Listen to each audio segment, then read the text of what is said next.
Сәлеметсіздер ме достар, менің арнама қош келдіңіздер. Бүгінде үстеу тақырыбын жалғастыратын боламыз, оның басқа сөз таптарынан айырмашылығын айтатын боламыз.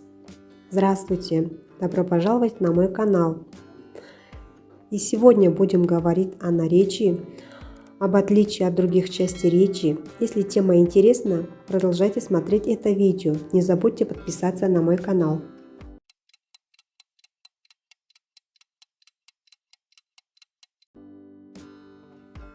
Үстеу дегеніміз не? Оны менің өткен сабағымда қайталау арқылы білсеңіздер болады. Если не знаете, что такое наречие, виды наречия, посмотрите мои предыдущие видео. Ең бірінші үстеуді сын есімдерден қалай ажырататындығымызды айтатын боламыз. Сонымен сын есім дегеніміз не? Ол заттың түр сипатын, сынын білдіреді. Және ол қандай деген сұраққа жауап береді. Ал орыс тілінде сын есімнің қысқартылған түрлері болады. Как отличить наречие от прилагательного? И что такое имя прилагательное? Имя прилагательное обозначает признак предмета, выражая его качество. Например, сегодня хмурое небо над городом. Какое небо? Хмурое небо. Это полное прилагательное. Небо какова? Хмуро. Это краткое прилагательное. Имя прилагательное в краткой форме единственного числа отвечает на вопросы «каков» в мужском роде, «какова» в женском роде, «каково» в среднем роде и «каковы» во множественном числе. Краткая форма прилагательного не имеет падежных форм, но изменяется по родам и числам. Например, «утро хмуро», «погода хмура», «он хмурен», «люди хмуры». Прилагательные в полной и краткой форме имеют окончание. В предложении прилагательные в краткой форме – это составное именное сказуемое. Перейдем к наречию, проанализируем его морфологические и синтаксические признаки и отыщем различия в самонимичной краткой форме прилагательного. Енді ең басты сұрағымыз үстеуді қысқа формадағы сын есімнен қалай ажыратамыз? Как отличить прилагательное от наречия с суффиксом «о»? Наша главная задача – от качественного прилагательного образуем с помощью суффикса «о» однокоренные наречия. Например, «хмурый» – это прилагательное, «хмуро» – это краткая форма прилагательного. Наречие «хмуро» не изменяется. Конечная буква «о» является словообразовательным суффиксом. По сравнению с прилагательным, наречие обозначает другой признак, а именно признак действия. Предложение слова этой части речи поясняет глагол сказуемое или является обстоятельством. С утра он смотрит хмуро. Как смотрит? Задаем вопрос от глагола. Смотрит хмуро. Значит, это наречие. И делаем вывод. Первое, прилагательное обозначает признак в связи с качеством, а наречие – признак действия, признак признака или предмета. И второе, прилагательное изменяется, а наречие не изменяется. Третье, краткая форма прилагательного – это сказуемое, а наречие – обстоятельства. Это самое главное отличие наречия от прилагательного. Енді тағы бір сын есімнің түрі ол салыстырмалы сын есім. Ол да үстеуге ұқсас болып келеді. Жалғауы «о» әрпі. Оларды қалай ажыратамыз? Мысалы, мына жерде мысалда «небо ниже над головой в пасмурную дождливую погоду» деп тұр.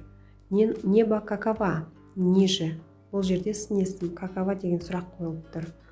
Ал екінші мысалда по ступенькам он спустился ниже. Он спустился как? Ниже. Бұл жерде біз етістіктен сұрақ қойғандықтан бұл үстеу болып табылады.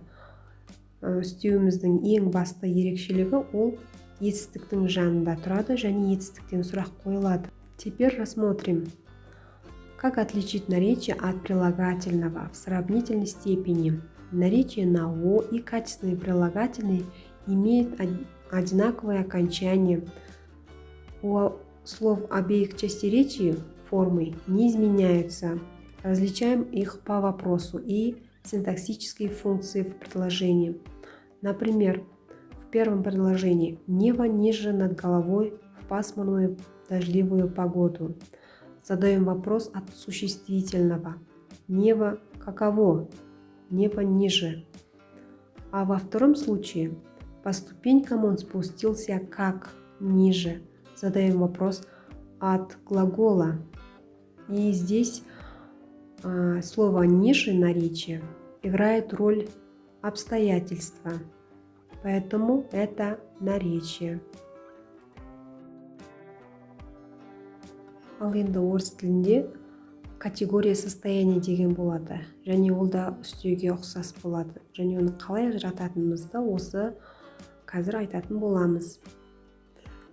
И как отличить наречие от слов категории состояния?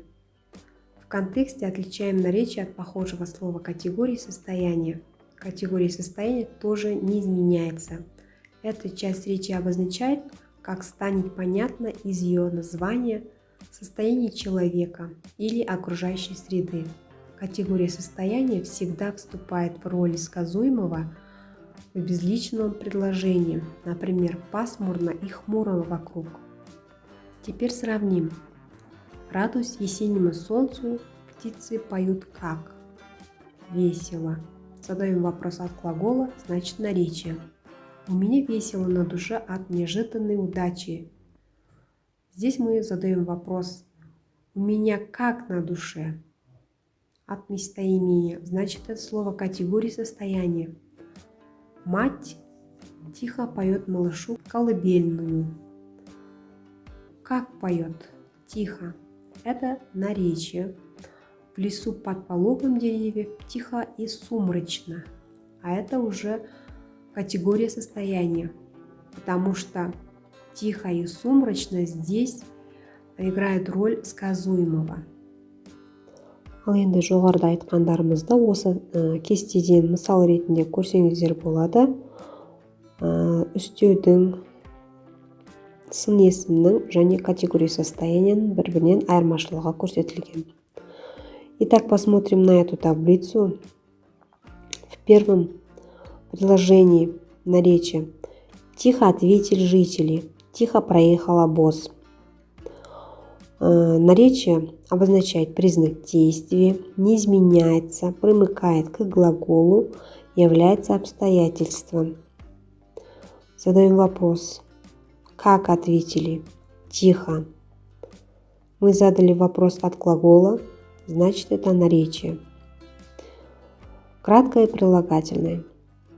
Пример. Лето чудесно. Лето это существительное. Чудесно – краткое прилагательное. Краткое прилагательное обозначает признак предмета, изменяется. Доказательство этому здесь лето чудесно. Лето – это слово в среднем роде, а краткое прилагательное согласуется со существительным, тоже стоит в среднем роде. И третье согласуется со существительным в роде и числе. Это мы уже сказали. Является сказуемым в предложении. Здесь слово «чудесно» стоит в конце, поэтому это сказуемое. И категория состояния. Пример. Мирно были в степи.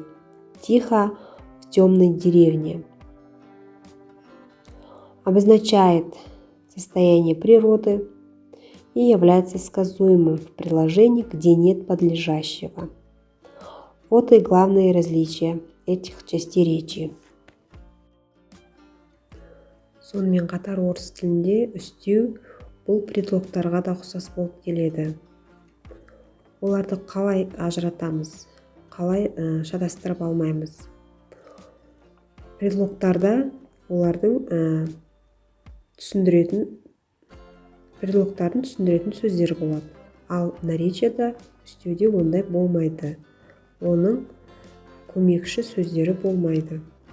Мысалы, на кестеде көрсеңіздер болады: согласно, наперекор, вопреки, вокруг, впереди, внутри, вблизи, навстречу, позади, напротив. Бұл сөздерді біз сөйлемде тек сұрақ қою арқылы ажырататын боламыз. Как отличить наречие от предлогов? В русском языке наречия изрядно пополнили категорию служебных слов, предлогов. Чтобы отличить наречие от производного предлога, важно определить его функцию в предложении. Значит, задать вопрос. Если задаем вопрос от глагола, значит это наречие. Наречие определяет глагол и является обстоятельством. У него, как правило, не бывает зависимого слова, кроме наречия меры и степени. Ал енді жаңағы айтқанымызды мысалдармен осы жерден көре аламыз. Мысалы, мы пришли и сели напротив десек, бұл үстеу болып табылады. Егер мы пришли и сели напротив нее десек, онда где деген сұрақ қойылады. Бұл жерде напротив дегеніміз бұл предлог болып тұр. Бұның қасында түсіндіретін сөзі бар. Теперь рассмотрим вышесказанные на примере. Например, мы пришли и сели напротив. Задаем вопрос. Где? Напротив. Сели куда? Как? Напротив. А если мы пришли и сели напротив нее, то это уже предлог. В этих примерах у слова «напротив» совпадает и синтаксический вопрос, заданный от глагола сказуемого, и роль в предложении, обстоятельства, но и существенное отличие. Слово «напротив» помогает создавать падежную форму местоимению или существительному напротив нее, напротив берега, напротив окна, напротив двери. А во втором примере укажем производный от наречия предлог. Он употребляется не в одиночку, а только в паре с тем словом, с которым образует падежную форму. Предлог самостоятельно не является членом предложения. Теперь сравним. Он быстро бросился на перерез. Он бросился как? Это наречие. Он бросился на перерез автомобилю. Это уже предлог. Задаем вопрос. Куда? На перерез автомобилю.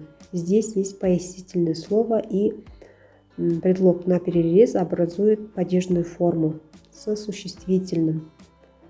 Дети остановились вблизи. Наречие. Дети остановились вблизи сцены.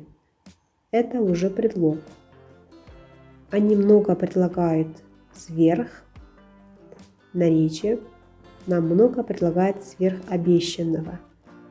Сверх обещанного образует падежную форму, поэтому слово «сверх» – это предлог. Сонымен қатар, үстеу орыс тілінде союздармен де ұқсас болып келеді. Оны қалай ажырататынымызды осы кезде айтатын боламыз. Как отличить наречие от союза? В сложно подчиненном предложении относительные местоименные наречия где, куда, как, когда и прочее выполняют роль союзного слова, при этом сохраняя все признаки своей части речи. Неизменяемость поясняет глагол или слово другой части речи, имеют логические ударения, отвечают на обстоятельственный вопрос, являются членом предложения. Мне слышно, как скрипит высокая сосна под ветром. Задаем вопрос. Мне слышно как или каким образом. Значит, это у нас наречие, потому что мы задаем вопрос. У наречия есть вопрос. Ветки тесно переплелись между собой, как в земле переплетаются корни деревьев. А здесь мы не можем задать вопрос, поэтому это союз. Похоже на наречие, союз как является служебным словом. Он лишен указанных выше грамматических признаков наречия. Чтобы понять, что это слово как является союзом, применим принцип синонимичной замены. Союз можно заменить союзом подобно тому как. Также обратим внимание, что союз «как» присоединяет придаточные сравнительные предложения, а местоименные наречия «как» придаточные изъяснительные. Сонымен қорытынды жасайтын болсақ, үстеу дегеніміз ол етістіктің белгілерін білдіреді, ол пысықтауыштың сұрағына жауап береді, өзгермейді, басқа зат таптарынан бағынышты болады, оның разрядтары, түрлері болады, және ол обстоятельства болады. Итак, сделаем вывод. Наречие отличается от других частей речи рядом существенных признаков. Характерные общие грамматические значения, признак действия, признака или предмета, обстоятельственный вопрос, неизменяемость, зависимость от слов других частей речи, имеет разряды по значению, не имеет зависимых слов, член предложения, обстоятельства, редко определение. Ал енді мына кестеде үстеуіміздің басқа сөз таптарынан айырмашылықтары көрсетілген. Теперь рассмотрим отличие наречия от других частей речи в виде таблицы. Сравним с существительным.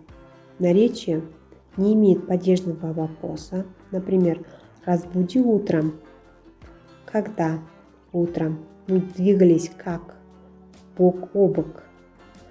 А теперь рассмотрим примеры с существительным. Уснул перед самым утром. Когда? Перед самым утром. Тереть бок о бок. Здесь есть падежный вопрос, поэтому это существительные. Теперь рассмотрим различия с прилагательным и причастием. Наречие имеет признак действия. Ты суетишься излишне. Суетишься как? Излишне. Вел себя вызывающе. Вел себя как? Вызывающе. Задаем вопрос от глагола. А прилагательный имеет признак предмета. Усилие излишне. Усилие какова? Излишне. Это краткая форма прилагательного. Действие, вызывающее протест. Какое действие? Вызывающее протест. Составное прилагательное. Теперь рассмотрим с категорией состояния. Наречие имеет признак действия. Мы провели время как? Весело. А состояние человека природы? Мне весело. Мне каково? Весело. Задаем вопрос от местоимения, потому что здесь состояние человека. Теперь отличие с числительным. Наречие обозначает меру действия. Например, я старше. В какой мере? Втрое. Разделить на двое. Разделить как? На двое. Теперь пример с числительным. Обозначать количество. Трое на двое суток. Сколько? Трое. Теперь отличие с служебными частями речи и с предлогом. Наречие можно поставить вопрос. Шел как? Навстречу. А служебному слову нельзя поставить вопрос. Иду навстречу ветру. Навстречу чему? Здесь задаем падежный вопрос. Чему? Поэтому это предлог. Отец не приехал. Пока. Когда? Пока.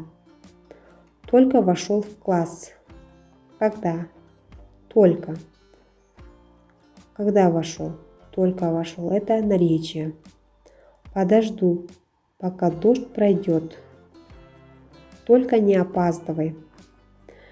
Здесь предлогом нельзя задавать вопрос, поэтому Так и задаем вопрос. Если нет вопроса, это у нас союз или предлог.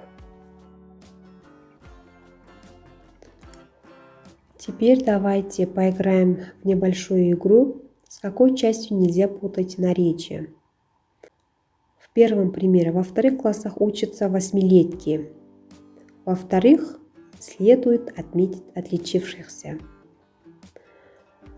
Во втором предложении.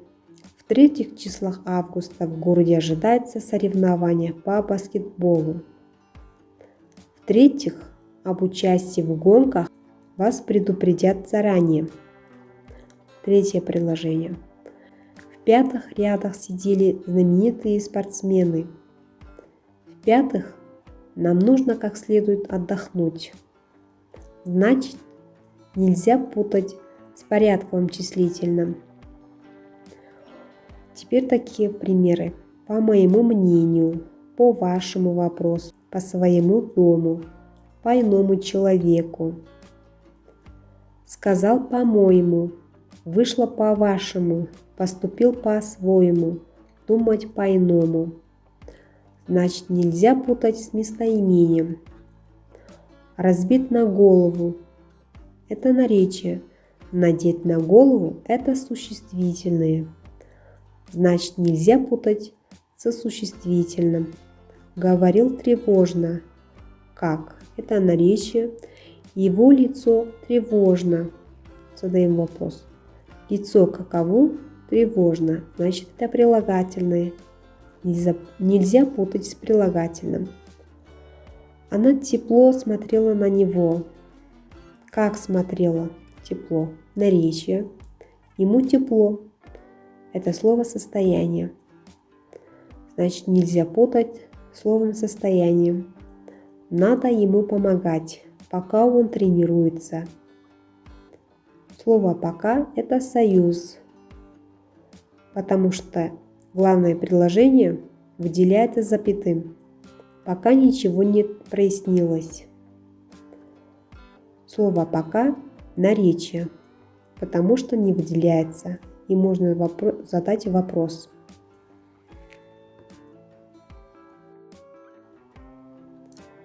Бүгінгі сабақта сіздер наречие туралы тағы да көптеген ақпараттар білдіңіздер, ал келесі сабақта үстеудің қалай жазылатындығын айтатын боламын. Сегодня на уроке вы дополнили свое знание о наречии. Узнали, как отличить наречие от других частей речи. На следующем уроке будем говорить о правописании наречия. Чтобы не пропустить мои уроки, подписывайтесь на мой канал. До свидания. Спасибо, что посмотрели мои видео.